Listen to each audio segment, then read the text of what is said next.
Good evening, everybody. It is May 26th, 2026. And at the end of the day, we're covering all of the big news today. We're going to be covering the Iran war, Trump's recent statements on everything going on with this deal, the agreement, but also requiring Iran to surrender, wave the white flag, and just call it all quits. And again, we've been seeing this back and forth from Trump for a while now. At the same time, we're also going to be covering a lot of the information happening inside of Israel, some of the breaking news happening with the Lebanon war, and Operation Arrows of Fire. And I pronounced that wrong yesterday. But at the end of the day, be sure to like, share, comment, subscribe. And at the same time, we're also going to be covering Russia's imminent strike on Kyiv and their warnings to essentially clear out all U.S. diplomats from the area. So a lot of big news happening. We're going to be covering the maritime traffic. We'll also be getting into Hasan Piker, this entire story that developed with him essentially getting in trouble and subpoenaed by Congress, essentially for cooperating with Cuba and also for things he had done that had violated, apparently, journalistic laws and whatnot. And we will talk all about that. But what are your thoughts on these things? What are your thoughts on all of the breaking news? We're going to be covering it here tonight. But at the end of the day, my thoughts on the matter, I think that when we look at where things are going, the Iran war is going to continue. When we look at all of the analysis, the open source intelligence, and the patterns that it's been telling us when it comes to maritime traffic, which we're also going to look at, along with the flight tracking, all of this data, it seems like this war is only going to pick up. So all of the rhetoric out of Trump and J.D. Vance, the negotiation efforts, it seems kind of meaningless when we see that this war is only continuing on and on and on. And it's just back and forth rhetoric. And then, of course, we also have all of these statements being made essentially right on Mondays, pretty much, that are impacting the markets. And so we'll be looking at that too, all of the markets. So at the end of the day, be sure to like, share, comment, subscribe, support the information, and let's get right into it. So Donald Trump made a Truth Social statement today. He actually made one in the last hour or so, pretty recent, 6:37 p.m., just before this stream started. He made this, and what he had said. But we'll start with this quote. And at the end of the day, I thought it was quite interesting. When we look at all of this, I think it's very important to think about what is Trump really doing. And when we look at what Trump's doing, he is pretty much setting the standard and the precedent that we're not going to be ending this war anytime soon. Okay, so this is what it had said from Donald Trump. Here's a little clip from it. To ensure that the world's #1 state sponsor of terror. So he had said this. Nuclear weapon. Oh, and they won't. They will never have a nuclear weapon. I'm sure you know that. Similar to Netanyahu's rhetoric, the Israeli rhetoric that we see. One of them was Major Ariana Savino Lindsay, and we're joined by her great family, Omira, Darren, Zevin, and Wick. Stand up, please. So again, this is what Donald Trump had said, and now we're going to kind of read this Truth Social post. So he had made this post not too long ago. It was around 3:30 p.m., and he said, if Iran surrenders, admits their navy is gone and resting at the bottom of the sea, and their air force is no longer with us, and if their entire military walks out of Tehran, weapons dropped and hands held high, each shouting, I surrender, while widely waving the representative white flag, and if their entire remaining leadership signs all necessary documents of surrender and admit their defeat to the great power and force of the magnificent USA, the failing New York Times, the China Street Journal, the corrupt and now irrelevant CNN, and all other members of the fake news media will headline that Iran had a masterful and brilliant victory over the United States of America. It wasn't even close. The Democrats and media have totally lost their way, and they have gone absolutely crazy. So again, these were President Trump's statements earlier in his Truth Social statement. And then at 6:37 p.m., this was his other Truth Social statement that he had made. It's critically important that the CFTC's exclusive authority over the prediction markets is maintained and that they will thrive. Under my leadership, we are setting rules of the road that are the gold standard for the states. We cannot have scum like Chris Christie, Latita James, Tim Walz, and J.B. Pritzker setting the rules. Other countries are after this new form of financial market, and we want to remain at the top. Likewise, and even more importantly, we are currently the crypto, Bitcoin, etc., capital of the world. Other countries are trying diligently to replace us in that capacity, but we won't let that happen. It is a major industry, and we must protect it. Mike Selig, CFTC chairman and respected by all, is doing a great job. Thank you, Mike. President Donald J. Trump. So again, in my opinion, this is a hint to the Income and Clarity Act. If you've been following crypto, if you've been following the entire crypto markets, and again, when we look at the crypto markets, we see a lot of big things happening with that. But this is really what it's all about. We're really seeing the development and the emergence of a brand new appreciating market. Donald Trump obviously wants to protect crypto because his family has made a lot of money in crypto over, World Liberty Financial and Trump meme coin. Yeah, we all know the story. Billions of dollars made in one night. We get it. But at the end of the day, it is also important for the retail investors, and cryptocurrency is important for the future of America. How else are we going to pay off that $39 trillion debt? Okay, so Bitcoin sitting at $75,759.67. Ethereum sitting at $2,069.40. And then again, XRP at $1.32. Solana is at $83.62. Dogecoin at 10 cents. Hyperliquid at $59.60. So the market's down a little bit from yesterday, and the fear and greed index tells us that people are becoming a little bit more afraid of the market versus the past 2 weeks. Okay, this number was at around 44 to 53. Now the fear and greed index is down at 37. So people are becoming a little bit jumpy about the markets. But on top of that, we also have the oil markets and how that's being impacted.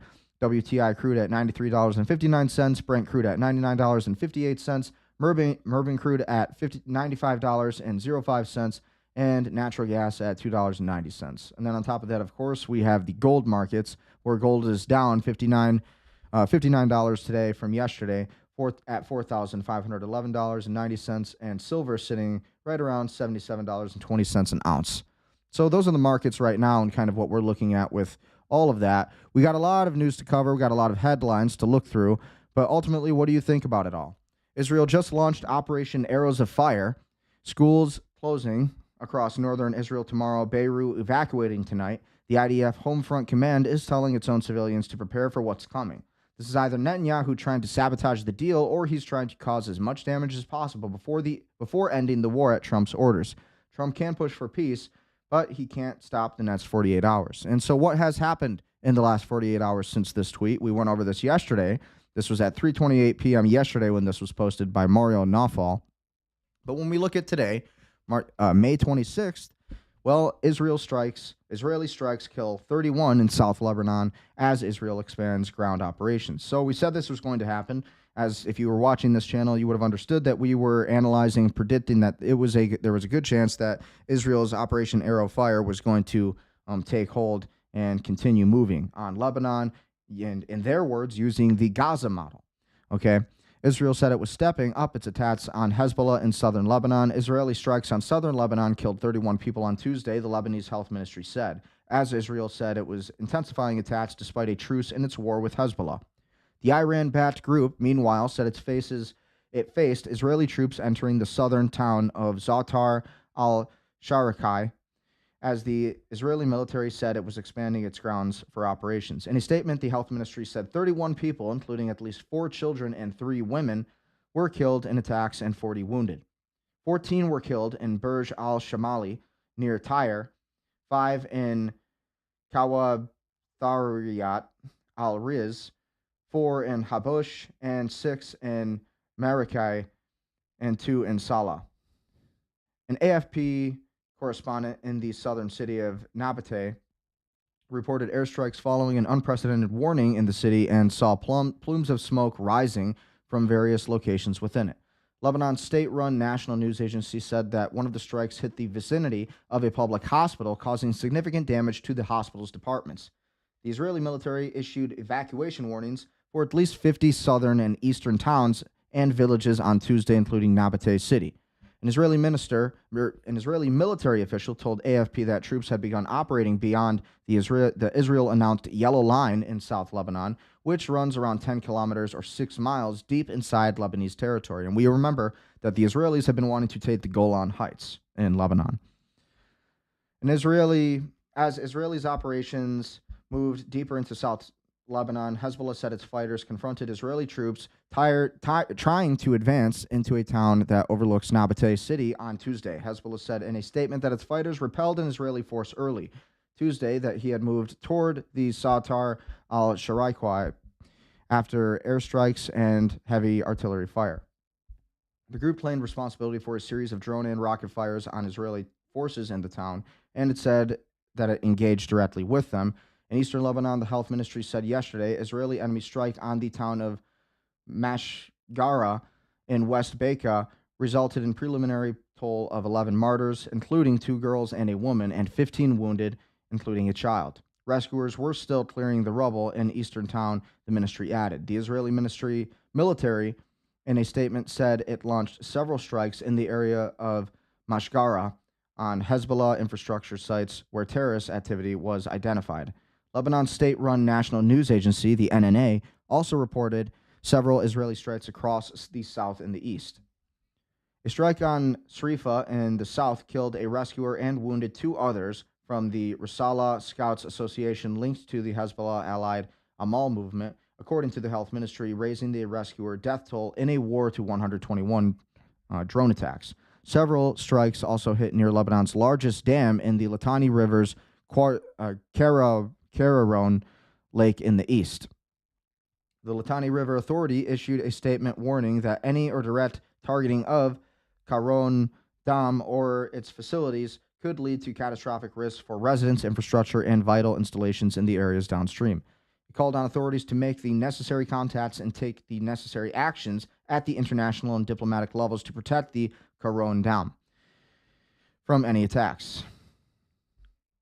Lebanon's civil defense said one of its rescuers succumbed to the wounds after a double-tap strike on the town of Karon near the dam as he was tending to a man hit by a previous attack. The Israeli military said on Tuesday it had bombed more than 100 Hezbollah targets across Lebanon overnight. The Iran-backed movement also claimed drone attacks on an Israeli army barracks in northern Israel on Tuesday. The Israeli army said Tuesday it intercepted several explosive drones launched by the Hezbollah terrorist organization toward Israel territory. Netanyahu on Tuesday said this country was intensifying operations in Lebanon. The Israeli army is operating with substantial forces on the ground and securing strategically dominant positions. We are reinforcing the security buffer zone in order to protect the communities of northern Israel, he added. UN Secretary General spokesman Farhan Haq said on Tuesday that on Monday, UN peacekeepers in Lebanon detected 91 airspace violations, the highest number since the cessation of hostilities came into effect. Also yesterday, UNIFIL reported 399 firing incidents attributed to the Israeli army and 11 trajectories of projectiles attributed to Hezbollah. Israel had reportedly bombed Lebanon despite a truce in its war with Hezbollah, saying it is targeting the group, while the latter claimed several attacks on Israeli positions in southern Lebanon and northern Israel.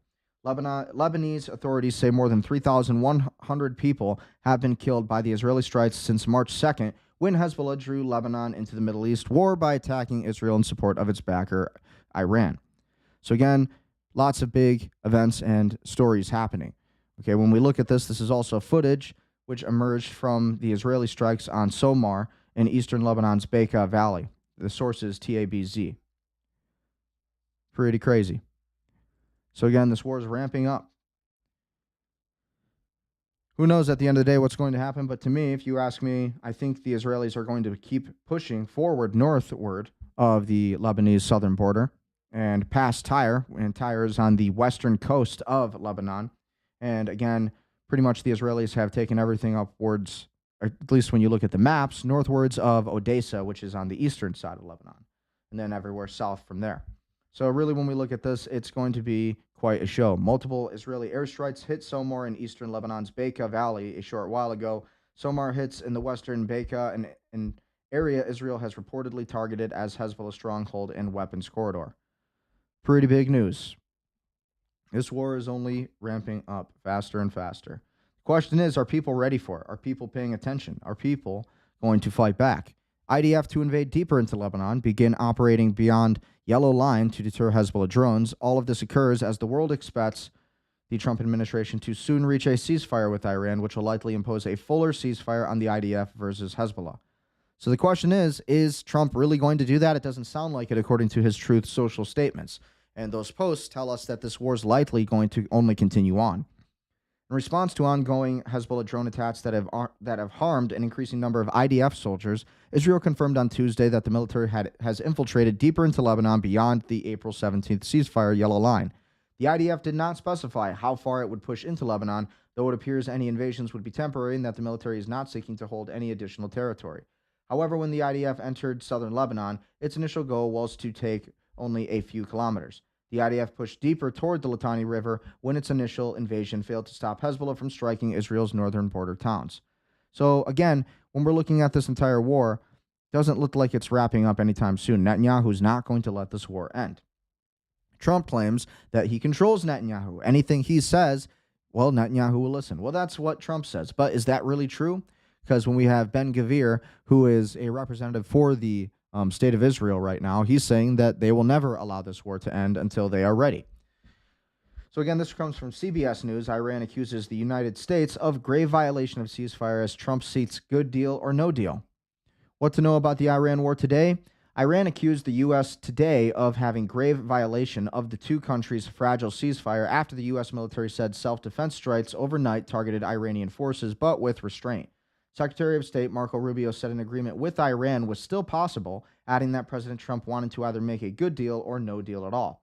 Rescue workers pulled a dozen bodies from the rubble after an Israeli airstrike in eastern Lebanon, state media said Tuesday, after Prime Minister Benjamin Netanyahu said he had authorized more intense strikes against Iranian-backed Hezbollah.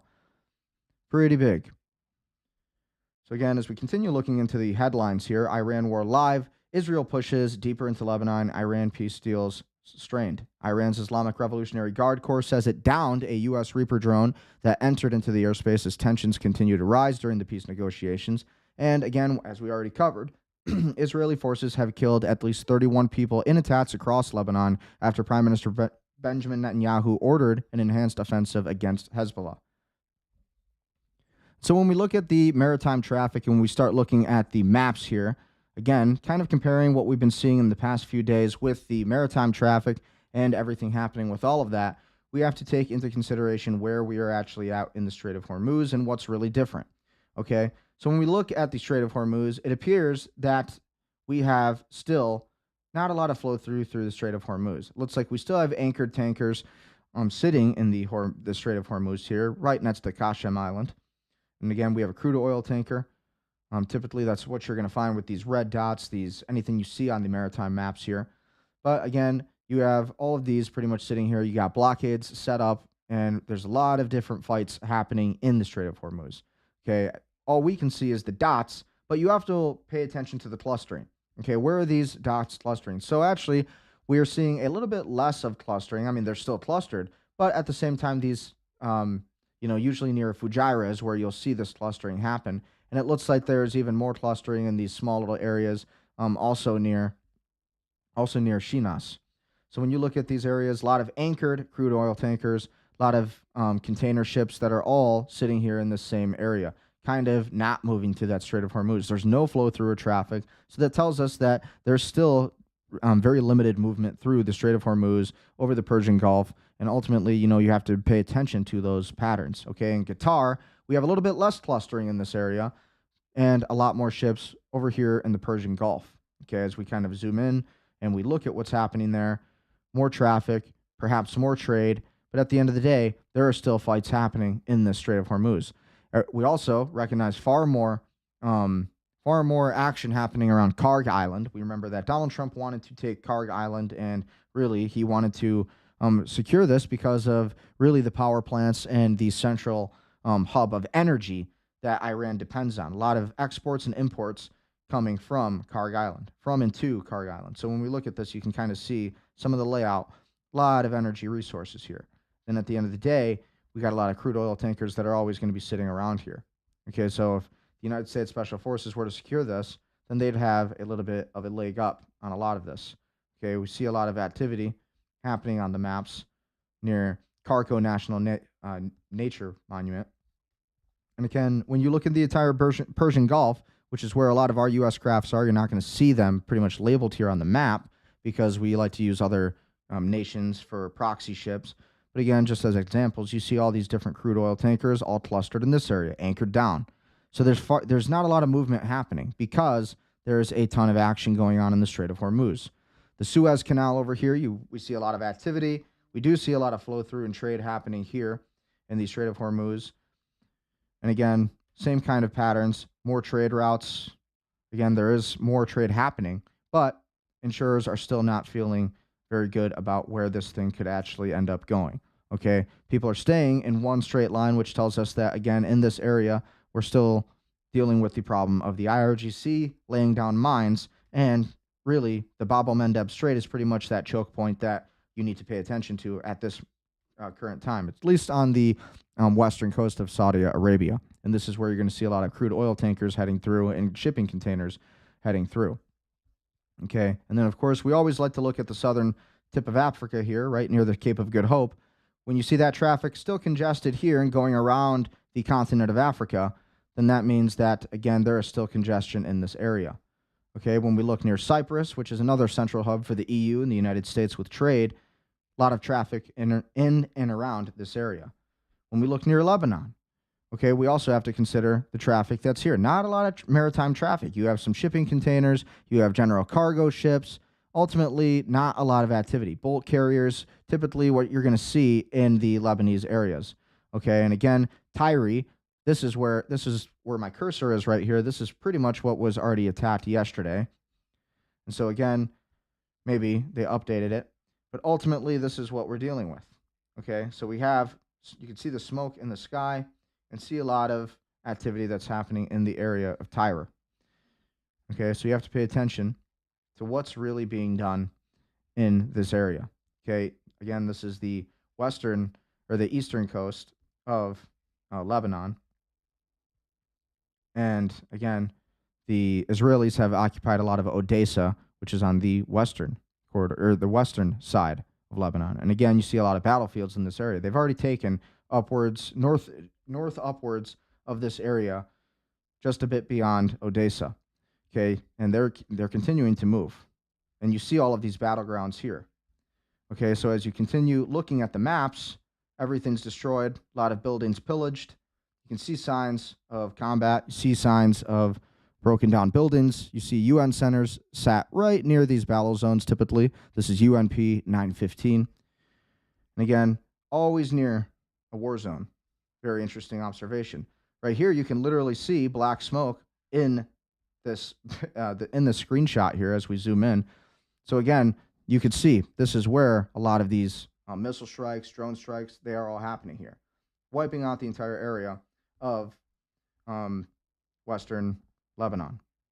So they're right about up here, up to Nabateh, and this is where they're going to be going forward. And I think they're going to be really taking all the way up to Beirut, right? Beirut's already been occupied by the Israelis for a long time, so they want all of Lebanon, and I think they're going to be succeeding in taking that pretty soon. And then ultimately, we also have India, and we have Sri Lanka. We have Cambodia and all these different areas where you'll see a lot of maritime traffic happening as well. So very important to pay attention to that when we're talking about shipping, when we're talking about patterns and pattern recognition. Okay, so what is the current status of the Iranian airspace right now? Iranian skies are heavily restricted and largely avoided by international commercial carriers due to ongoing U.S.-Iran conflict. Although the initial ceasefire was reached on April 8th, 2026, the region remains in a high state of high military alert. Most recently, the Civil Aviation Organization of Iran issued a strict notice to air missions, NOTAM, that effectively closed most airports in the western sector of Tehran flight information region. Again, you have a lot of UAE flight trackers that you're actually going to see in this area more than anything. Okay, so when we look at this, I was actually tracking this earlier. I thought this was kind of an interesting find. This doesn't really have a label on it, but you can see the route where this is going. And to me, this looks like maybe it's some kind of information drone, something like that. But you're not really seeing where this is going, beside in this area of Qatar, in the Persian Gulf. And so why? Is this a UAP? What really is it? And again, not a lot of traffic over the Strait of Hormuz right now. And typically, when we do track these flights, it'll be some kind of UAE flight. It'll be close to it. So you got to pay attention to all of the traffic happening. You got a Bangladesh flight here. We have Indian flights. Again, we have Saudi Arabian flights, Jordan, some of these bigger aircraft. You got France here. You have the Netherlands. So ultimately, Not much air traffic over Saudi Arabia or the Persian Gulf or the Strait of Hormuz right now. We look at these flights, we have, again, Jordan, we have Egypt, and then we have Egypt as well. So, again, not too much air traffic activity right now in this area. So it's important to pay attention to all of this. Okay, and then when we look at the fires, according to NASA's tech here, we're able to see some of the fires that happened just today. And you can see a lot. You can really judge this and see wherever you see these fires. That's kind of what we're dealing with when it comes to, what we're seeing at a large scale. So these little red dots will tell you where these fires are happening. And sometimes that just means that these are energy centers, these are high energy zones, and that there is actually activity going on, or sometimes this can actually mean some kind of war activity. Now, we're not suggesting that, of course, but we have to look at everything that we can find in this Persian Gulf. Some of these dots in the middle of the sea here, the middle of the Persian Gulf, for example, perhaps these were aircraft, or not aircraft, perhaps these were maritime vessels, right? Because you can't really see an island here. Maybe they were, offshore oil rigs. Could have also been that. But you don't typically see those here. Typically, you'll see that kind of activity here where you have high oil production and energy zones here. Okay, so again, we had a fire here. Whatever that means, maybe that tells us that there was some kind of activity going on over in this area. Okay, but it does look like there was a lot of energy going on there. So we got a lot of fires that have happened in the Strait of Hormuz, the Persian Gulf area today. And if we zoom in, looks like we may have had some kind of activity over here, just north of Qashem Island, or just east of Qashem Island. Or west, I mean. So when we look at this, interesting. Looks like we potentially have an entire power plant, and it looks like it's been pretty messed up. So what's really going on here? Okay. Desalination plants, maybe?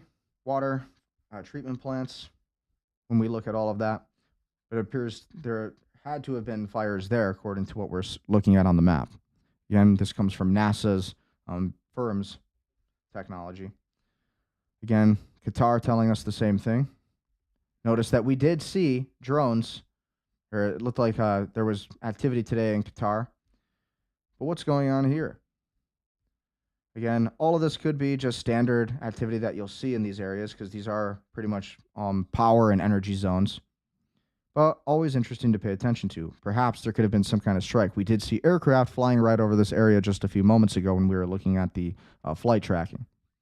So just have to pay attention to the patterns and really what's going on. Okay. More activity over here in terms of fires. Looks like we had some burn signals over here. No island, though. No island here. What does that mean? Well, maybe these were vessels. Maybe this is where a lot of this activity happened. Okay, so you got to pay attention to all these different zones. All these different little red dots will tell you that you're looking at essentially VERS, SNPP, or NOAA. You'll see a lot of that activity. No vessels, no islands. So what is that? Or no island? Maybe that's a vessel. Ultimately, very important to pay attention to. Lots of activity happening in the Strait of Hormuz. Okay. Not too much activity in the Red Sea, but we still have right on the shores of the Red Sea. Again, more fires here. A lot of these are typical because you'll see energy zones, you'll see nuclear facilities in these small areas. But you still have to pay attention. What is actually here? Sometimes you can make it out, sometimes you can't. But I try to zoom in, I try to actually look at what we can find when we see this, right? So, doesn't really say. Interesting, though. And when we zoom in here, what does that mean? So maybe these were some kind of facilities holding some kind of rockets or missiles. Maybe, possibly. Something to pay attention to. We will be tracking this more often. And then lastly, when we look into the Suez Canal, we had another fire that appeared to happen in this area. So again, we don't know if these are explosions. We don't know if these are necessarily fires or whatnot. But we do have to take a look and be able to, identify what might have been the cause.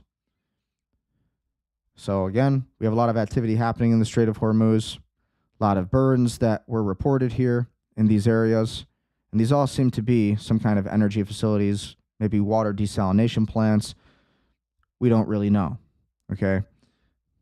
Ultimately, important observations. Again, standard activity.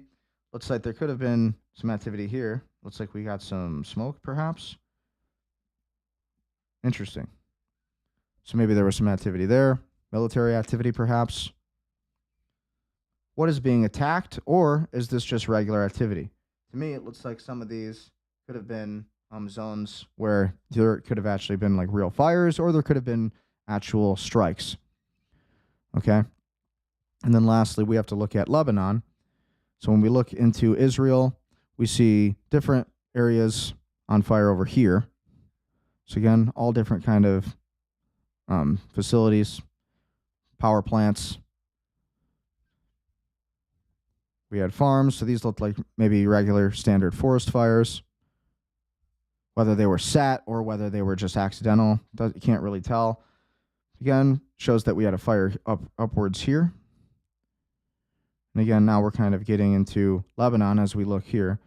So interestingly enough, we did just have, so when we look at the 24 hours map, we should see some activity over at Tyre, or the past 7 days maybe. They don't really show you too much.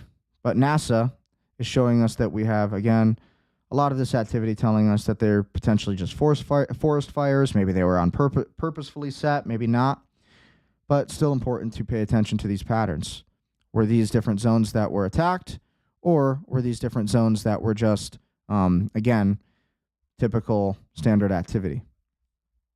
We know that a lot of UN centers around these areas on the southern border of Lebanon. You'll find a ton of different UN centers, about 10 to 20 of them, and you'll be able to spot them as you go across this border. Again, what is really being targeted? Got to pay attention to these observations and these developments. So as we go on, we'll go on to our next story. Leave Kyiv. Why Russia's latest Ukraine threat is a major escalation. Russia and Ukraine have been at war since February 2022 and have not yet agreed on a peace deal. Russia has urged foreigners to leave in Ukraine capital Kyiv and warned for more strikes on the city, suggesting a major escalation in its more than 4-year-long war on Ukraine.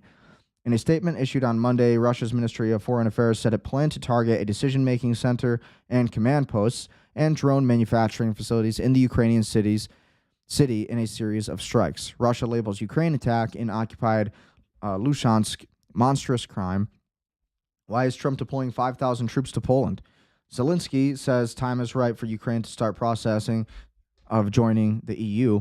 Due to these facilities being allegedly scattered throughout Kyiv, Moscow told foreign citizens, including personnel of diplomatic missions and international organizations, to leave the city as soon as possible. Again, they are warning. Lavrov has warned a lot of U.S. diplomats that were in the area of Kyiv to leave because there is probably going to be something that could happen, maybe while I was on this stream, maybe after this stream. But it should be some kind of activity tonight that we're going to see. And we'll cover it all tomorrow for sure if we don't catch it tonight. The ministry's statement also urged Kyiv residents to avoid all military and administrative infrastructure facilities in the capital, which could be potential targets. A later statement said that Russian Foreign Ministry Sergei Lavrov had advised U.S. Secretary of State Marco Rubio of the plan and urged him to evacuate his embassy staff from Kyiv. Moscow said these planned strikes were in response to a drone strike on a student dormitory in Sorbelisk in the Russian-occupied Luhansk region of Ukraine, which killed at least 18 people. The threats come just days after Russian drones and rocket strikes on Kyiv on Saturday night killed at least 4 people and injured about 100 others. What is behind Russia's latest threats, and how significant are the threats to foreigners in Kyiv? So if you guys pay attention to Scott Ritter is an analyst. He was a former Marine and UN weapons inspector, and Scott Ritter was one of the people who said that Ukraine needs to essentially concede to this war, or there is going to be a strike in Kyiv, and essentially there's a chance that the Russians may just attack empty buildings as a message to the EU that essentially they cannot win. And I kind of agree with Scott Ritter's statements. I believe the Russians pretty much have a stronghold over this entire war. Again, the United States is using Ukraine as a proxy to win this war. They are using Ukraine as a proxy to fight the Russians, but the Russians are completely dominating at this current time this war against Ukraine. Ukraine has a strong FPV drone system, but at the end of the day, Russia has been pretty much thwarting all of their efforts. And again, Vladimir Zelensky has kind of been, he's failing essentially to control the narrative that Ukraine has any power anymore. And again, especially when you see that Vladimir Zelensky's Ukraine right now is dragging men into white vans, that's not a sign of victory in war. Okay, so ultimately the Ukrainians are losing this war, and if Vladimir Zelensky cared about his people, he ought to end this war, in my opinion. Just according to my analysis, it appears that the Russians have a pretty good stronghold over the Ukrainians, and really the United States, if you think of it that way, because the United States has been funding a lot of this war, this Ukrainian war. We have Lindsey Graham, who's been a war hawk, promoting this entire war. So it's something to think about. But ultimately, we'll see what happens. We hope that the war ends, and we don't want anybody to die, right? So again, back on U.S. soil, chemical implosion kills multiple people at Longview paper mill. Officials, including Longview Police Chief Robert Huta, talk outside the Nippon Dynawave Packaging Company on Tuesday, May 26th in Longview after a reported implosion of the pulp and pepper mill. Multiple people were reported killed while others suffered chemical burns and other injuries in Longview after a major chemical implosion was reported at a pulp and paper mill Tuesday morning, authorities say. The rupture of a tank containing white liquor was reported around 7:20 a.m. at the Napoleon Dynawave packaging facility in Longview, according to the city's fire department. The incident involved a vat of chemical treatment product. Residents are being asked to stay away from the industrial way and avoid the surrounding areas while emergency crews go to work, the fire department said. The department said there was no immediate threat to the public. 10 people were injured. Cowalt's 2 Fire and Rescue Chief Scott Goldstein, and at a Tuesday afternoon news conference.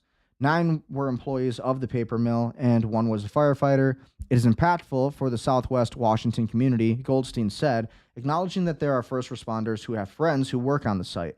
Officials have not yet reported how many people were killed. The scene remains in recovery phase as the emergency responders continue operations. The number of missing people is also unknown. So again, big story. Chemical implosion killed multiple people today in Longview paper mill. So that's pretty crazy. Okay. So I also wanted to cover the European migration crisis and news laws. Just a little summary on that. The EU Pact on Migration and Asylum, designed to standardize procedures across the continent. This pact mandates faster screening in external borders and swifter returns of those without the right to stay. It also requires member states to share responsibility for asylum seekers, either by taking them in or by providing financial contributions. Return hubs and third country processing. A major focus of recent policy is the legal framework for processing asylum claims outside the EU bloc. This includes establishing return hubs in a non-EU country to transfer individuals with final deportation orders. Stricter, broader procedures. Revisions on the return directive expand detention capabilities and make it harder to reject asylum seekers to evade deportation. The ETIAS implementation. To secure external borders and manage visa-free travel, the EU is also rolling out the European Travel Information and Authorization System for short-term visitors. So again, they're just giving all of these migrants all of these resources and then making the native people pay for it. So it's pretty crazy to look at that, how sadistic and horrible, and wait till this happens to the United States. It's already happening. While these laws are meant to create a more organized and secure system, they face ongoing legislative debates regarding implementation timelines and criticism from rights groups who warn about the arbitrary detention risks. For a complete breakdown on policies, you can explore the EU Migration and Asylum Policy Hub or read the Brookings Institution analysis on Europe's political shift. So again, I wanted to look deeper on this because on X, what you're hearing about is the new Ireland law that requires the allowed entry, the permitted entry of more migrants. So despite Google AI telling you that they're cracking down on immigration, well, it looks like in Ireland, they're making laws to allow for more illegal immigration. The assumption that Ireland passed a law requiring it to accept more migrants is a common misconception, as Ireland's recent legislative changes are actually designed to restrict migration, speed up deportations, and enforce stricter entry rules. So again, as we read deeper, though, it gets a little weird. Ireland has officially passed the International Protection Act 2026 to align itself with the broader EU Migration and Asylum Pact.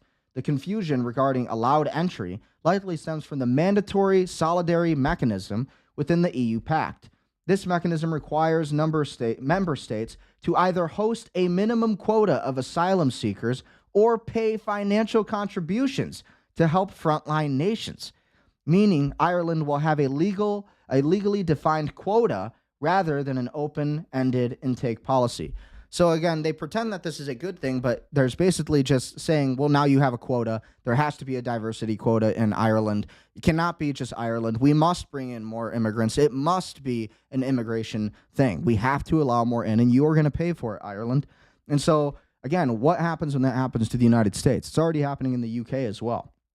Accelerated screening and asylum processing. The asylum application process timeline will be compressed from an average of 2 years down to a 6-month target. Broader procedures, a fast-track 12-week processing window will be enforced for applicants from safe countries of origin or those without documents. Individuals in this category are not legally authorized to enter Irish territory while their case is being evaluated. Biometric screening. Dublin Airport and regional Garda stations will mandate biometric enrollment, fingerprints, and facial scans linked to the European Eurodac database to catch multiple asylum claims across Europe. Tighter rules on citizenship and financial dependency. Extended waiting periods. Refugees must now wait 5 years instead of 3 before becoming eligible to apply for Irish citizenship. Welfare restrictions. Applicants who have received certain social welfare payments within the preceding 2 years are now restricted from naturalization. Rent contributions. Employed migrants living in state-provided international protection accommodation must now contribute financially towards their rent based on their income level. So that's good. Restrictions on family reunification. Under the updated Family Reunification Review Guidelines, sponsors can only bring immediate family members, spouses, and children under 18. Extended relatives are no longer considered. Financial proof. Sponsors must prove they meet strict income thresholds and have suitable accommodation arranged for any family members who are approved to arrive. All applicants must be made from outside Ireland. Expansion of deportation and revocation powers. Swifter returns. Rejections from the fast-track system lead directly to an intermediate 12-week deportation window. Status revocation. The Minister of Justice holds expanded legal powers to revoke refugee status on grounds of national security, public order, and serious criminal behavior.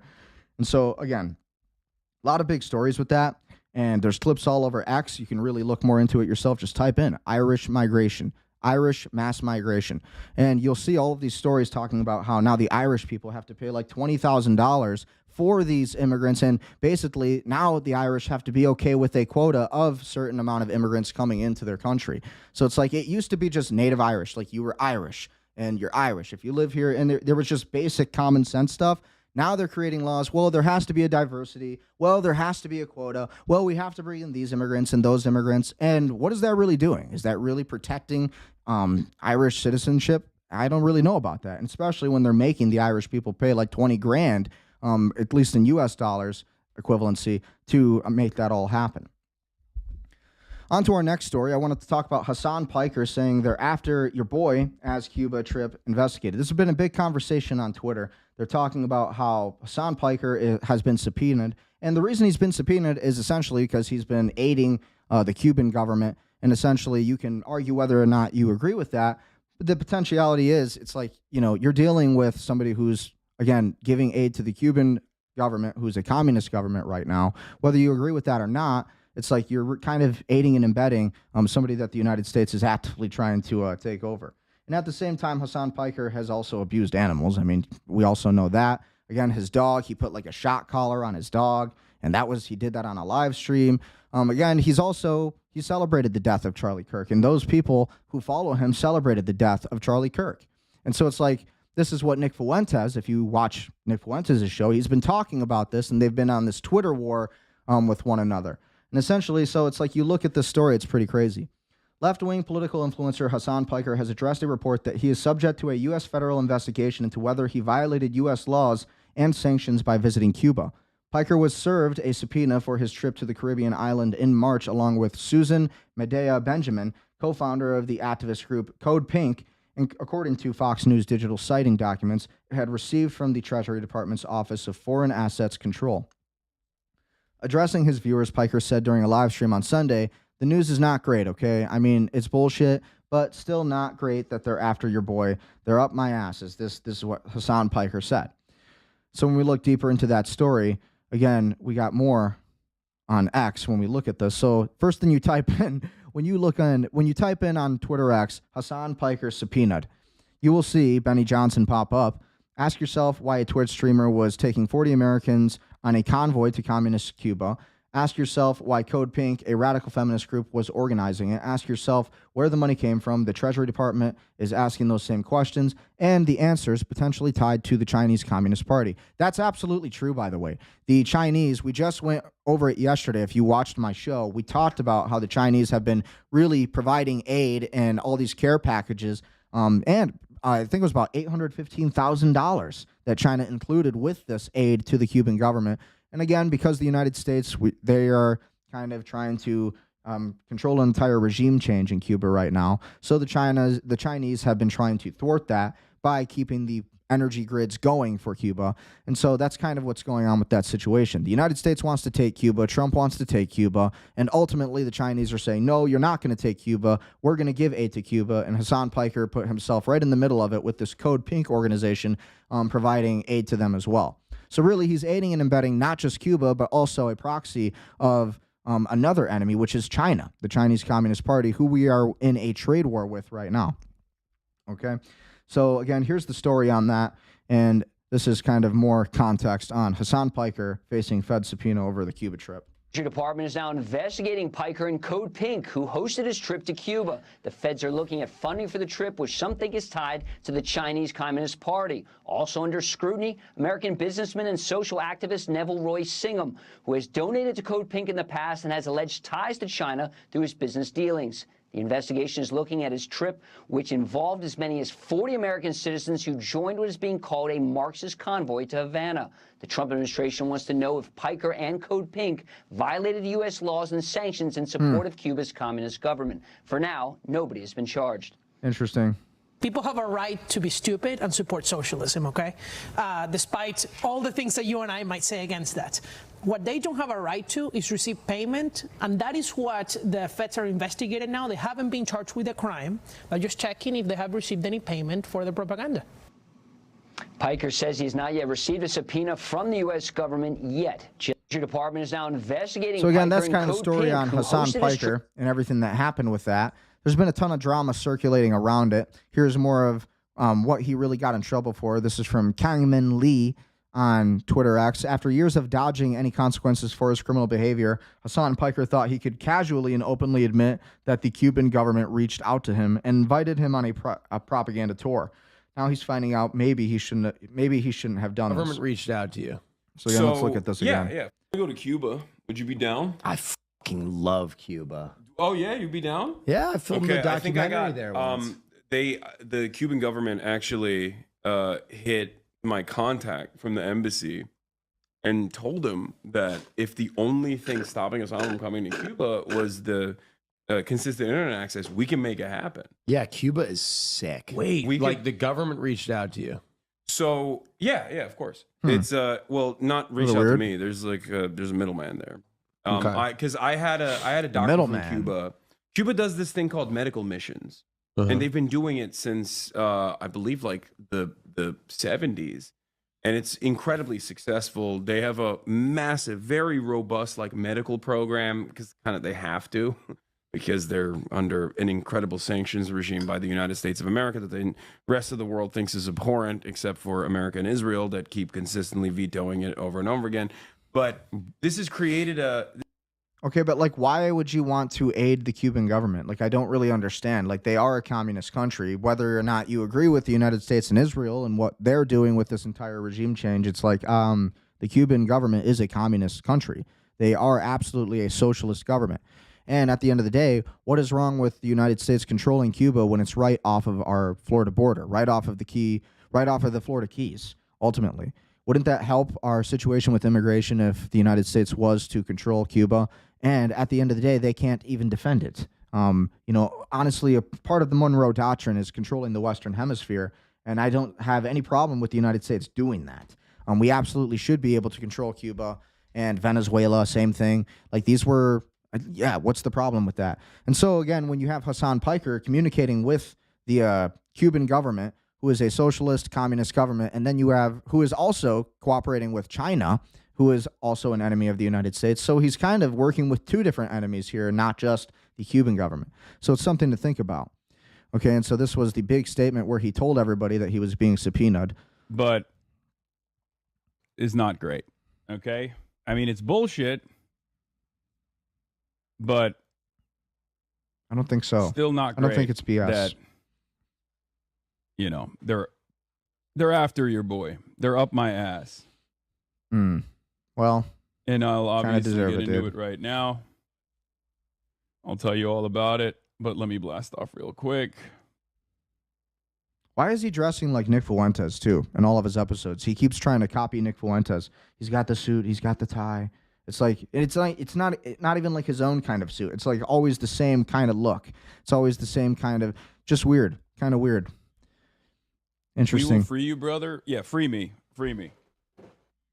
No, we won't. Free me. You're going to prison. I can't believe I'm saying that, but you're going to prison.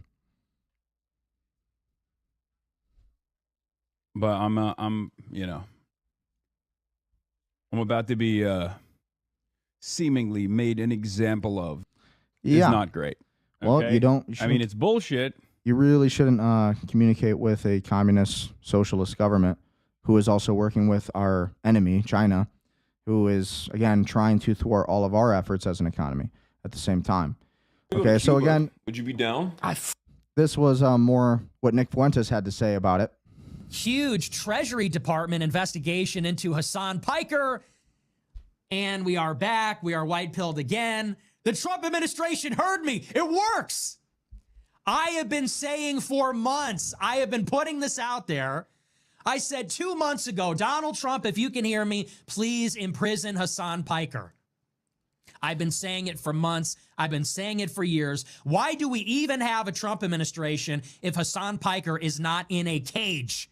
Why do we even have a Republican president if Hasan Piker is free? And again, Hasan Piker is a huge radical leftist. He's completely, again, this is the same guy who was cheering after Charlie Kirk was dead. And basically, he's always been like this. He's always been extremely far left, always aiding the enemies of the United States, and always constantly anti-America. I mean, I don't really understand how, in any degree, he was seen as any kind of patriot at all, in my opinion. I think he should be questioned and subpoenaed personally. That's just my opinion on the matter. So I put out the call. I put this out there. I took it and I put it out there. I said, Mr. President, if you can hear me, put Hasan Piker in prison today. Put Hasan Piker in jail now and never release him. What else is even the point? Why else do we even do this? Why is he allowed to be free? Arrest him immediately. I put this out there 2 months ago, and finally the call has been answered. He's listening. He still cares. Here's how we could still win. I'm joking about that. Still hate Trump. We still don't like Trump. Trump is still the enemy. Don't get me wrong. I don't want to create any confusion.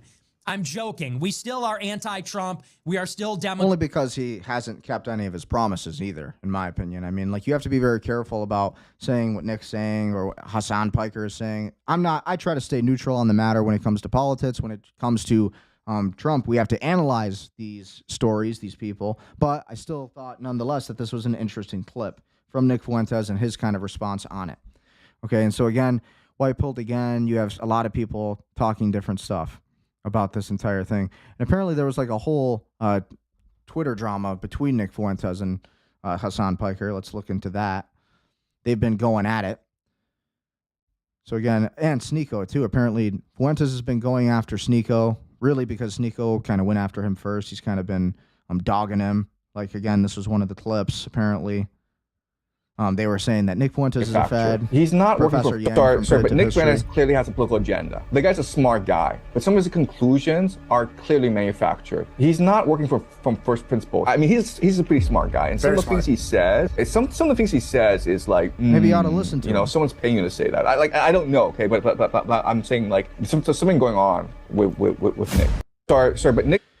I mean, at the end of the day, you know, I think he's just pretty talented. So again, we're looking at, I'm trying to look for this Twitter drama that happened between him and Piker. This Hasan Piker. Nick Fuentes, Hasan Piker. They were going at it today, so I just wanted to look more into that. So again, Hasan Piker called for violence against Nick Fuentes a day before Charlie Kirk was assassinated, by the way. So that's interesting. You got to get one of those like Haz al-Dink type motherfuckers to just like eat his ass alive, you know? Let him fight. They just hate each other. It's hilarious. Whatever the fuck his name is. What is it? The Albanian dude? No, we got to, you know. Yeah, so interesting. Asmongold commented on it. Yeah, so Nick Fuentes had said Hasan Piker should be banned on Twitch. This was on September 15th, 2025. And there was something recently. I think this might be it. Starting to glitch a little bit. Ultimately, that's kind of the story on that. Everything's starting to glitch out here now. So when we look at this, though, pretty crazy story. So again, when we continue looking at some of these different stories here, I wanted to look at some of these videos and what's new in the media today. Once you allow the government to take your guns, they will come for everything else. In my country, UK, women are not allowed to carry pepper spray in this country. Insane. Like, when women can't even carry pepper spray, what kind of country do you have when criminals are obviously always going to have access to guns? They're always going to have access to guns. Again, we covered that. Now, so again, we're looking at other new stories on X here. NASA has revealed a plan to build a permanent moon base on about the size of a city as part of a historic push to keep humans living on the lunar surface full-time by 2032. The U.S. plans to drastically reduce the military forces and equipment it provides to NATO and Europe, increasing pressure on European allies to make on greater responsibility for conventional defense. According to Spiegel, Pentagon Representative Alexander Velez-Green last week informed NATO officials in Brussels about proposals that could significantly reduce the U.S. contribution to the NATO force model, including a reduction in the number of fighter jets, strategic bombers, warships, submarines, drones, refueling aircraft, and aerial refueling capabilities. So, at the end of the day, not really good for the NATO. Not really good for NATO at all. But ultimately, NATO wants to keep these wars going, in my opinion, when you really look at all of this. Again, we had Trump administration proposing NDAs for federal workers to crack down on leaks to journalists. That's a little interesting. The IDF ordered immediate evacuation of 5 southern Lebanon villages north of the Zarani River, citing Hezbollah ceasefire violations. Says it will act forcefully in response. And then another big story that happened today, ICE deployed pepper balls on pepper spray and at anti-ICE protesters. Agents rushed into their vehicles and exited Delaney Hall Detention Center in Newark, New Jersey. Oh, jeez. Leftists always just got to give you a headache. Okay. So again, this was kind of the story. You have these protesters who are anti-ICE, and then you have ICE who's just trying to do their jobs. It's like, we need to arrest these people. We need to arrest these far-right radical leftists. We need to arrest these people indefinitely, and they should be jailed, right? These people are completely violent. I'm not talking about ICE here. I'm talking about all of these far left radical leftists. Absolutely insane. These people just never learn. Like, who are they defending? These people are defending the invasion of all of these different immigrants coming into our country. Like, how can you ever have a powerful country when you have your own Americans, your own people who are advocating for mass migration, advocating for all of this? And again, these people are completely crazy. ICE is just doing their job. And again, people say, oh, ICE is they're not real cops. It's like they're federal agents. They're like a step above police. Their training is harder than regular law enforcement, actually. And so it's insane to think that, these radical leftists have any power at all when it comes to what's going on right now. Absolutely insane. Oh, man.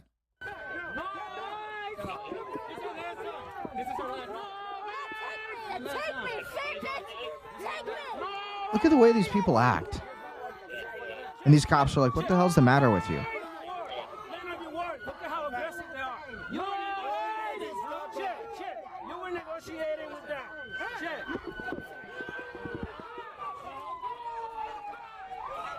Unreal. Oh, YouTube's not giving me views. Must be because they don't want this story getting out. Of course. All the biggest news, all the biggest stories, YouTube never shows it. Look at the way these people act. The radical left. Absolutely insane. Mentally ill people. And they need help. And the first way to help them would be to jail them. These people need to go to jail. Ultimately. What good is the radical left when they're not even letting federal agents do their job, which is to deport illegal immigrants? We need more of it. We need to deport more illegal immigrants. Absolutely insane. There's just no accountability. And I blame Trump because this is why people are against Trump, because, you know, President Trump was the one who pulled these agents out of Minneapolis and gave these people this kind of motivation to keep doing what they're doing. The anti-police stuff, all this crap. They have too much power. When really we need to be able to beat these people in the streets, quite frankly. I mean, honestly, there needs to be real accountability for it. So again, this is what you're seeing today. Big, big events happening as we look at the detention center in Newark, New Jersey. Yikes. Turkish police used water cannons against protesters at a mass opposition demonstration in Izmir. So maybe we ought to treat all the radical leftists just like this in America. Maybe there should, I mean, look at the way that's handled. Good, bad, whether you agree or disagree, it works. Why don't we do this to the radical leftists who are anti-ICE, anti-police? Think about it. Like, there's a certain way we ought to be handling these radical, violent protesters who truly just want to disrupt society and they want to stop any kind of progress in your city. They want to destroy vehicles. They want to destroy people. They're the same people who would celebrate Charlie Kirk's death. You know, like, get them out of here. You know, we should be deporting them. But YouTube won't give me views for saying any of this. So we'll move on to the next story because, again, YouTube doesn't want me talking about this, so I'm not going to get views for talking about this. Netanyahu and Katz spoke yesterday on the emergency hotline, agreed to launch a large-scale operation beyond the Yellow Line in Lebanon.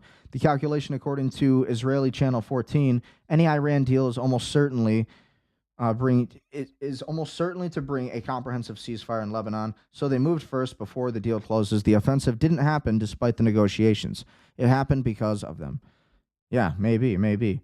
Texas Attorney General candidate will treat Sharia law as organized crime, declare war on radical Islam. Mayaz Middleton, we are a Christian nation.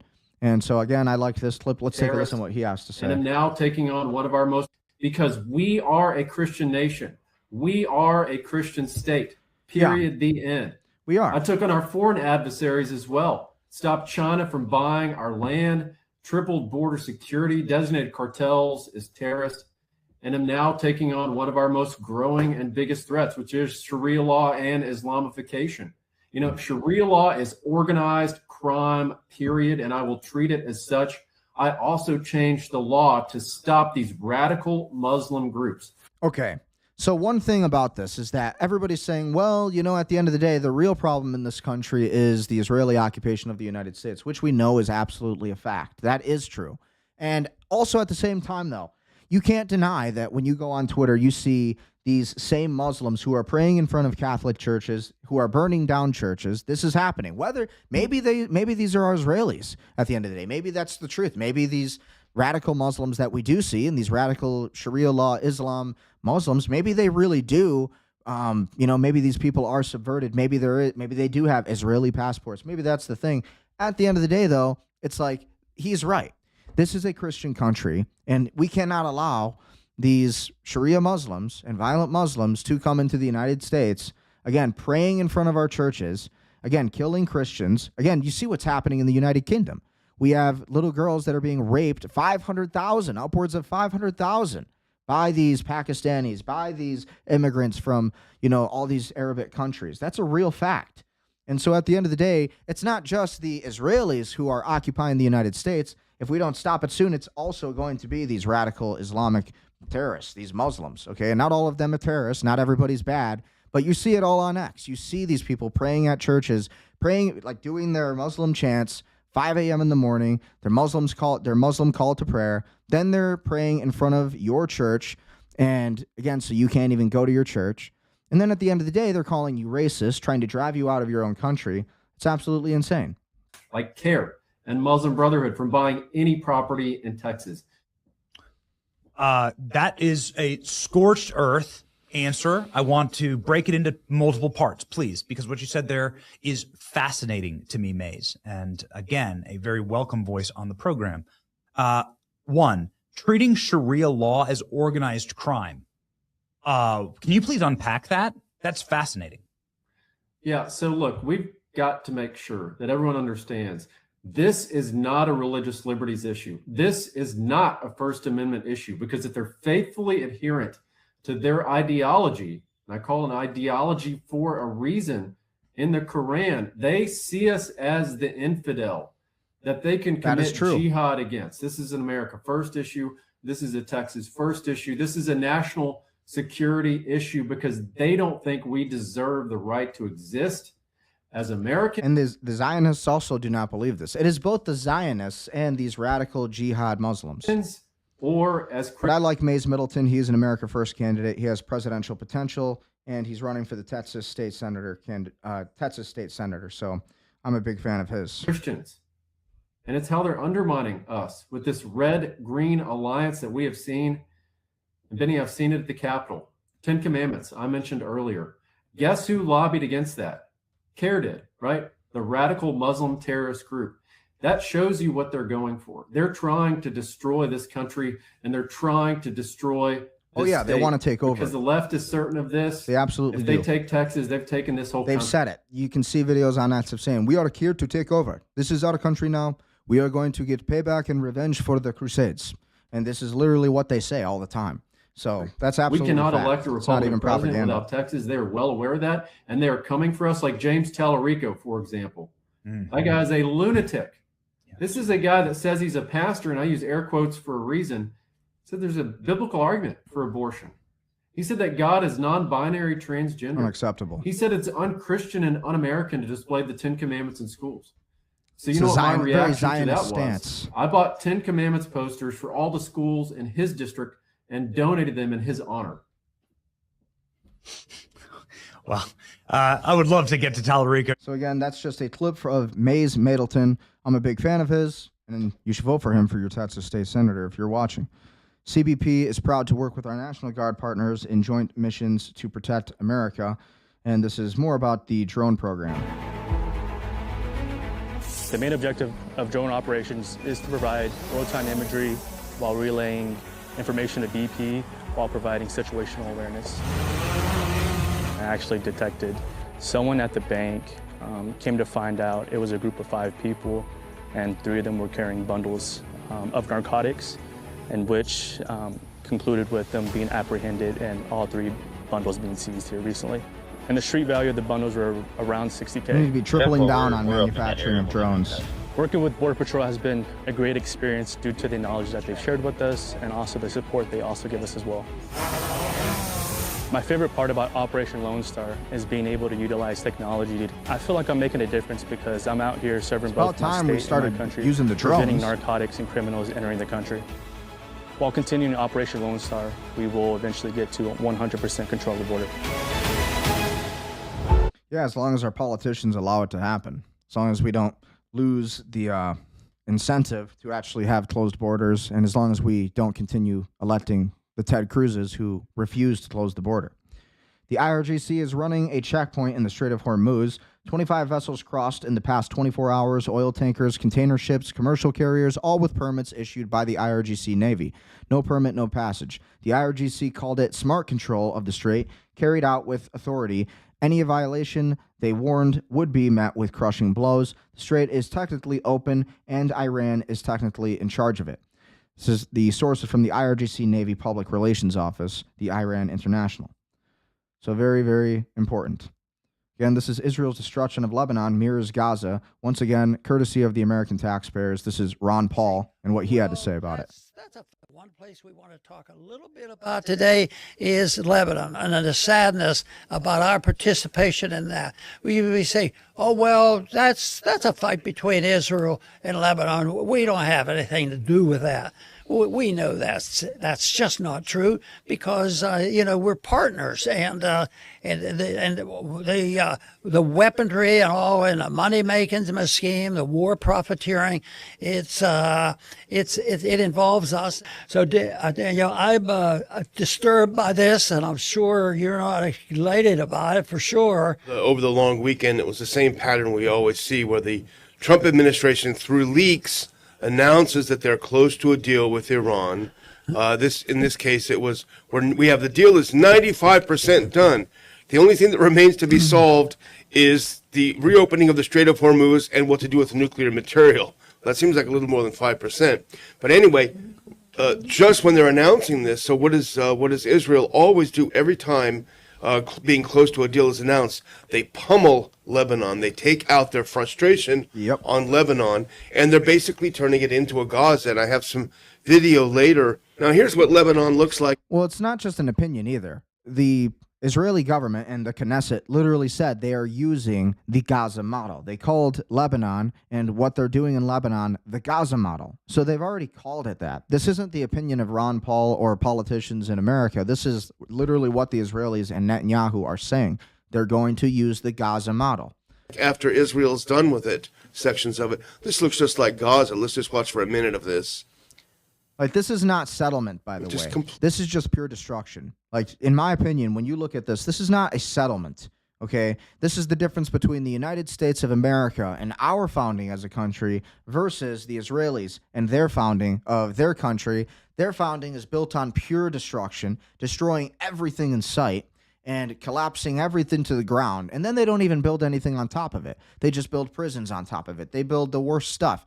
And then in America, when we started our country, we founded our country off of innovation. We built towns, communities. We innovated. We built the light bulb. We built flights. All of these things. Complete and total destruction of everything. And that's Israel's model. It looks just like Gaza. Yep. Yeah. Now this is how they destroy these villages, Dr. Paul. Look at this. Look at that. Unreal. They wire each one of these buildings with explosives, and they just blow up the entire village. These are places where people live. People live in these homes, and they're just getting blown up. Cities are being destroyed. And if we don't do anything about this now, who says that they can't do anything? A third one. Who says that they can't do this to America? They can do this to us whenever they want, just like they did on 9/11, if we don't do anything about it. They're doing this over and over and over. Okay, now let's go to the third one here in Lebanon. Yeah, now here's bombs. This is one of the most ancient cities in the world, by the way, Tyre. And this is just the middle of downtown. Israel just hits it with a bomb. Let's watch this one. Boom. Someone's house. Just like that, gone. And it goes on and on and on. I mean, this is not normal behavior. It's not. But somehow they're getting away with it. And the worst part of it, Dr. Paul, is that they do it with our stolen tax money and with our weapons. It's 100% that's true. The real problem, I think. If only YouTube actually had a soul and they would allow these sound bites that I'm making to get any kind of views. If only they would show these clips that I'm trying to show people, because if YouTube had a soul, then we would actually have people who were aware of this. But instead, I get censored and banned every time I talk about it. But I refuse to not talk about it. Estonia's P4P high-speed interceptor drone being live tested in Ukraine, built by Tallinn-based Alatar Group, is a hybrid VTOL drone. 4 electric motors launch it vertically, then a rocket booster ignites for high-speed horizontal sprint. Its purpose is to catch Russia's new jet-powered Shahed Garan 4 drones, which fly 350 to 500 kilometers, too fast for normal propeller-driven FPV interceptors. Interesting. Scary sound. And apparently the FPV interceptors can't touch it. Can't hold a candle to it. So again, powerful technology being made today. And it's all being used to commit genocide in World War III. Micron Technology reached a $1 trillion market value for the first time as its shares surged more than 18% following UBC's price target hike over $1,600. Rose more than 18% on Tuesday. Micron Technology topped $1 trillion in market value for the first time on Tuesday, crowning a dizzying rally that has cemented the largest U.S. memory chip maker as one of the standout winners of the AI boom. Micron shares rose more than 18% on Tuesday, pushing the stock to a record high after brokerage firm UBS more than tripled its price target on the stock to over $1,600. The milestone underscores the central role of memory chips used to store and move data in AI infrastructure and reflects a broadening of the AI trade beyond chip makers like NVIDIA, whose processors train and run AI models.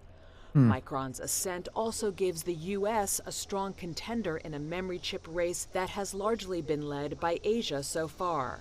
South Korea's Samsung Electronics, the world's top memory chip maker, has already hit the $1 trillion milestone, while the country's SK Hynix is also closing in. And this is why China wants to take Taiwan, because a big location where they are building a lot of these semiconductors and these kind of chips is in Taiwan. And this is why the Chinese want Taiwan so badly. Why they're probably going to get it too, based on the negotiations that were recently just held between Donald Trump and President Xi Jinping. Chip stocks in general continued their surge on Tuesday, with Marvell Technology rising more than 10% in morning trading, while Qualcomm added as much as 8%. Shares of Broadcom and Intel were also higher. All helped push the Philadelphia Semiconductor Index up nearly 6% to an all-time high. Very big news in the semiconductor industry. A year after glacier collapse destroyed Platon, Switzerland plans to rebuild the village by 2030. Experts have linked the disaster to climate change. Yeah, right. It's not climate change. That's the problem. The collapse was linked to climate change in the Alps. Thawing permafrost weakens rock once permanently frozen, raising Climate questions. change. Climate change was created by Al Gore. Okay, that entire thing was created to get you to pay more in carbon taxes. Climate change. So ultimately, what really happened is this is basically probably more of a natural event. About how communities like Blatten can be safely revived. Here's Lucas Carbamatin, the owner of the hotel and a former Blatten inhabitant. I compare it a bit to a grieving process, you know? In the grieving process, there's always that first time, isn't there? The destruction, in which much of Blatten was buried, followed days of warnings. Authorities evacuated the village's more than 300 residents. Carbon Martin lost the Hotel Edelweiss, run by his family for 3 generations and where he lived with his wife. After evacuating, he opened the Hotel Momentum with another Blatten hotel owner. This plate is a gift from my brothers and sisters, and it means the past is no longer, the future is not here yet. Life is here and now.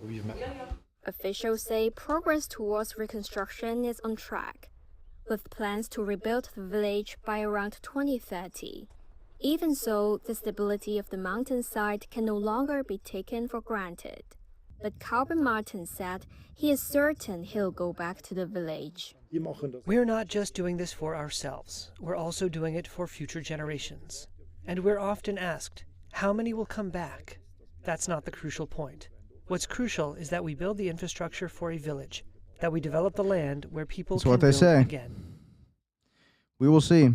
Interesting. Will they have this rebuilt by 2030? Who knows?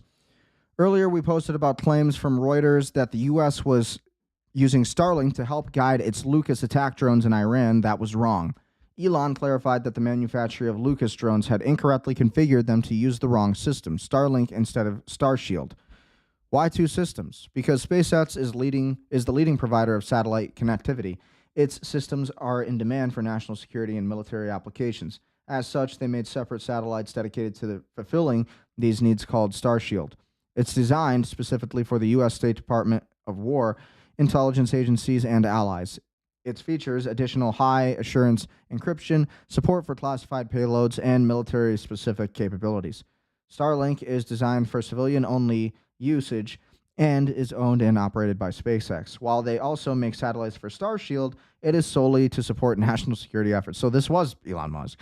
A post by Elon Musk made the difference clear in 2023. Starlink needs to be a civilian network, not a participant to combat. Starshield will be owned by the U.S. government and controlled by the DoD Space Force. This is the right order of things. So, I mean, ultimately, Elon's like, no, we don't have any attachment to this war. They're not using Starlink. They're not using Starshield. But it's like Elon just admitted that, yeah, they are. They are using. That's exactly what it just said. So it's interesting, the double speak there. A senior Israeli official now says that the attack on Iran is off the table at this stage. Trump had already confirmed that the strike was planned for last week. The official's reasoning, the FIFA World Cup and America's 250th Independence Day celebrations. Diplomacy didn't save Iran this week. FIFA did. So who knows if that will even happen, though? Because ultimately, again, the Israelis are going to do what they want to do. Because meanwhile, when you look at these stories, Israel just pushed north of its own line in Lebanon. We've covered all of this. Netanyahu and Defense Minister Katz have ordered IDF forces to expand operations beyond the self-declared yellow line in southern Lebanon. Targeted assassinations across the country have also been approved, no exceptions. The scale of destruction is staggering. Israeli assessments put roughly 70% of the homes in frontline border villages as destroyed, around 10,000 out of 15,000 structures, all classified as Hezbollah infrastructure. The timing is telling. A key driver behind the escalation is Israel's concern that the U.S.-Iran deal could extend to Lebanon and lock Israel out of operating freely beyond that line. In other words, Israel is moving now, before any agreement has the chance to stop it. And the source is from the Israeli Channel 14. And again, this is the doing of the Israelis in Lebanon. So, at the end of the day, are we going to act? Or are the Israelis just going to continue acting for Donald Trump? NASA reveals human moon base plans. We discussed that earlier. Internet returning across Iran. And lost my spot. That's awesome. That's great. Where was I? Internet returning across Iran months after near total blackout. Connectivity at 86%. Mobile networks reconnecting. Regime censorship still active. WhatsApp restricted. Some areas are still dark. So again, very interesting developments there. From Flash Report on X, Italian PM Meloni, if you do not know how to defend yourself, if you ask someone else to guarantee your security, you will pay for it in terms of autonomy, sovereignty, and the ability to defend your national interests. Defense spending is the price of freedom, and I want Italy to be free as a nation. I think she's been doing a great job as a leader. The Italian Prime Minister, Meloni, kind of a badass for a female leader. Not bad. A leader. Again, when we look at all of this, lots of big news. James O'Keefe, Washington Nationals Director of Community Relations, admits on hidden camera to active religious discrimination against starting pitcher Trevor Williams, surveillance of Nationals fans' Google history, and segregated LGBTQ plus corporate meetings to an O'Keefe undercover journalist. One of our pitchers, Trevor Williams, he's a super Christian Catholic. All these tattoos that mean a lot. The Dodgers had a group who were drag queens who sometimes dressed up as nuns. He, Trevor Williams, went on social media like, "This is my religion, you are all mocking it." Because of that, the Washington Nationals don't use him, Trevor Williams, on social media. That's pretty interesting. Like, when they're like, is a hot dog a sandwich? And like the players come up, you know what I mean? Like, we, the Nationals, don't ask him Trevor Williams. If you ever come to the Nats game, the Nationals game, there's someone on our team who is responsible for figuring out everything about you and assigning you into a bucket of people. If you're accepting cookies, we're getting a plethora of your Google history. Baseball to make money by selling out to Palantir. So again, let's rewind this a little bit. I am on the community relations team, so like corporate social responsibility. The director of community relations for the Washington Nationals of the MLB reveals unethical behavior within the management of the Washington baseball team, including religious discrimination against a starting pitcher. One of our pitchers, dude, Trevor Williams, he is very Catholic. The Dodgers had a group out to the stadium who were drag queens who sometimes dressed up as nuns. They look he went like on demons. like a social media like, "This is wrong, this is my religion, you all are mocking it." Because of that, we don't use him on social. Like, when they're like, "Is a hot dog a sandwich?" And like the players come up, you know what I mean? Like, we don't ask him. potentially a violation of Title VII of the Civil Rights Act of 1964. Sean then also reveals the Nationals Park is executing a surveillance strategy on Washington Nationals fans. If you ever come to a Nats game, there is someone on our team who is responsible for figuring out everything about you. We're getting the plethora of your Google history. And claiming they're, quote, Insane. using baseball to make money by selling out to Palantir-like defense contractors. We're trying to Bingo. use baseball to make money. And a lot of that is like defense contractors, the Palantirs of the world.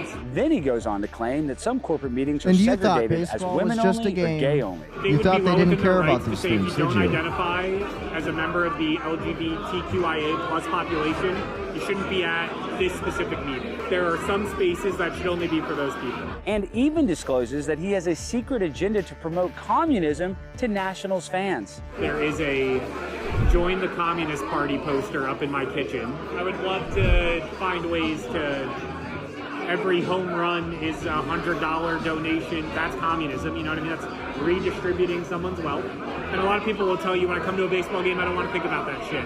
If you're a sports fan and we piss you off, where else are you going to go? Either way, I don't give a shit. It just goes to show this is the real agenda behind what they're really doing in the MLB today. You thought baseball was just about baseball. You thought it was just about the game and entertainment, when really it's always a psyop. Everything is a psyop. Everything is an agenda and a psychological programming operation.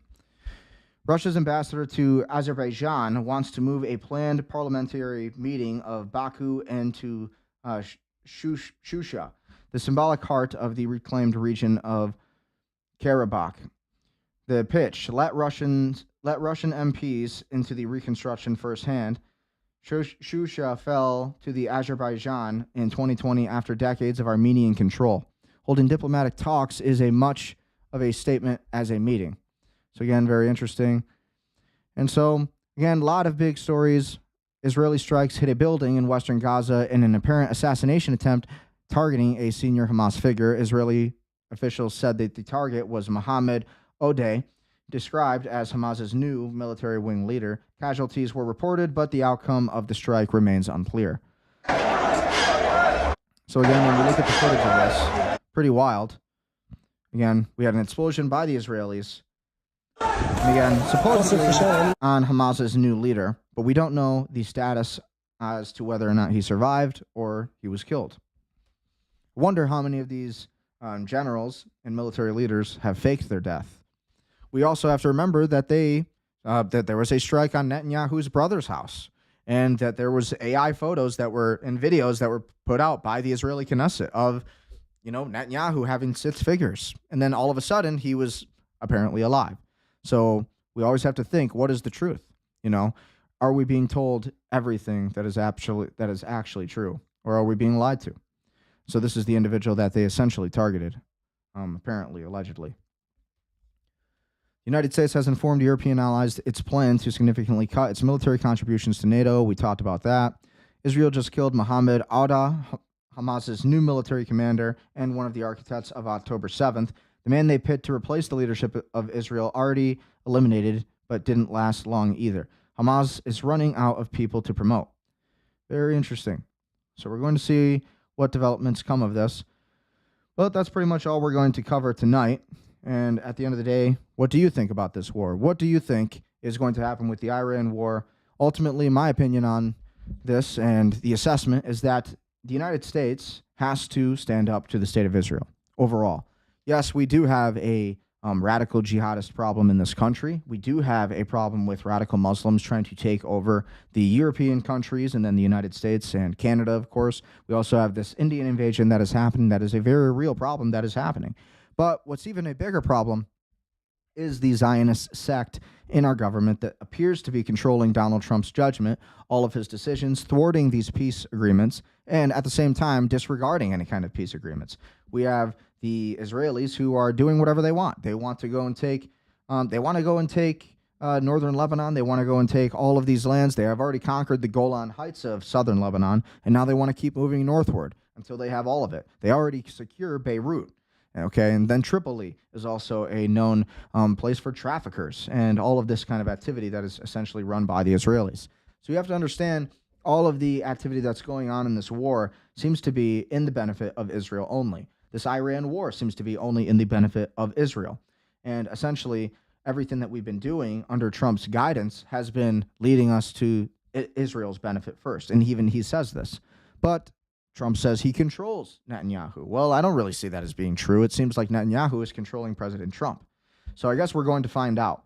But ultimately, what do you think? And at the end of the day, I have nothing else. We'll be covering more of the news tomorrow. We'll be getting more back into this, seeing what's new in the algorithms, and we'll be covering more of the geopolitics. And with that being said, be sure to like, share, comment, subscribe, support the information, and I will see you next time. Stay prudent, stay powerful.